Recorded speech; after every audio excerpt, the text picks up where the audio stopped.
everyone, it's Professor Carrie here and Kendall, Hello. our teaching assistant. This particular instruction demo is just all about knife skills. You are going to be sent in your bin a pretty large chef knife. I don't think majority of you have one of these at home. If you do, you're welcome to use your own, but please be careful with that. And I'm going to require you to send a little demo of cutting some Play-Doh, courtesy of my daughter. She's 4, so it's soft, it's easy to control the knife with. But the one thing first I wanted to mention, if we were here in the lab, we would be working with 4 different cutting boards. So I think it's important to identify, even when you move on to internships, whether it be for Quantity Foods or your dietetic internship, you're going to have to do a rotation in the hospital where they use these different cutting boards. So they're colored, not just for the pretty color of them, but we have a green one, and this is primarily for vegetables and fruits. So fruits and vegetables. Some of you, I may have sent this home just because I don't have a lot of white, but this should be used primarily for fruits and vegetables. And then we have a red one, which you can kind of guess what this is for. This is for your red meats, pretty much it. So anything red that's meat, we use for this. And the reason is because we don't want the thing that you learned last week, which is cross-contamination. So cutting boards can get little grooves in them, and even if we clean them to the best of our ability, there may still be something on the surface, as well as, you know, let's say you didn't wash it on accident and you did cross. You don't want your vegetables mixing with your meats because you're usually cutting raw meat on the cutting board. So to prevent cross-contamination, color coding of cutting boards is very important.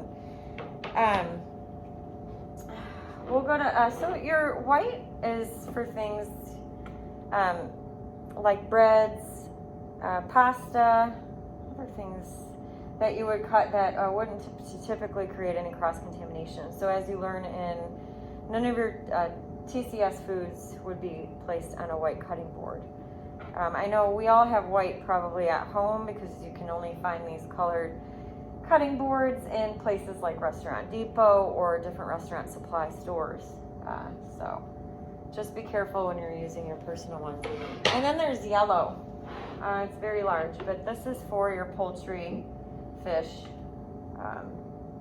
things in that nature, so that we don't cross our poultry and our meat or our poultry and our vegetables, because we know chicken is very high. It's the highest cooked meat, so we don't want any of that. And if you remember, it's salmonella that we don't want to get from chicken. Anything to add? No, that was perfect. Okay, so some of you will have white cutting boards to do this demo for me. You're going to upload a video short. I don't need anything too long, just to kind of see your technique. Historically, I would be walking around the lab and watching you guys do this, so I really will look at those videos and just sort of see. I don't expect you to be culinology students or have extremely good knife skills. I just want to make sure you're holding the knife correctly and practicing safe skills. I do not have a culinology degree, but I've worked in a lot of kitchens, watched a lot of demos on this, and I also worked side by side with an executive chef who taught me a lot. So you'll have your chef's knife. First thing I want you to do is take your Play-Doh and make a little snake out of it. You can see. So back to when you were a child. This is getting a little hard. I'm going to get you guys some new stuff so it's softer. If you don't want to use Play-Doh, you can use something like string cheese, something soft. I don't want you to start using this big sharp knife on hard things for the sake of not slipping. So you're going to have your knife. You want to kind of keep it so that you can guide. So see how I'm going to upload another video too, because they get a little closer and kind of show you how to hold it. Don't feel awkward. So if you find a position on the knife that feels comfortable and all of your fingers are safe, but you can see you kind of guide downward. The most important thing is with your non-dominant hand So you're gonna hold the knife in your dominant hand. If you're left-handed, you're gonna hold it in your left hand. I am severely right-handed, so I can't do much with my Me left. too. But you're going to guide with your non-dominant hand. And that you need to keep your, like this. And the reason being, because if we keep it like this, the chances of us cutting our fingers is higher. But if you keep it here, you could actually cut without even looking, okay? So you're gonna lead with the tip and sort of push down and guide.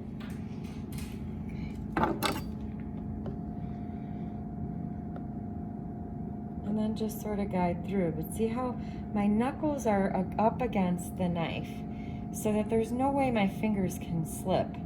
So you're just gonna slide and push down. Okay. Some students, let me show you, like to go like this, but there's more chance of your fingers getting under there. So just sort of guide, simple and easy, okay? When you're doing your demo, just do 2 rounds of that. So maybe just make 2 snakes with your Play-Doh and upload that.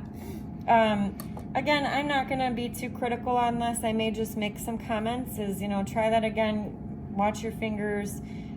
Maybe we could have a side conversation. It's more about your safety and getting some of those good knife skills. So, all right.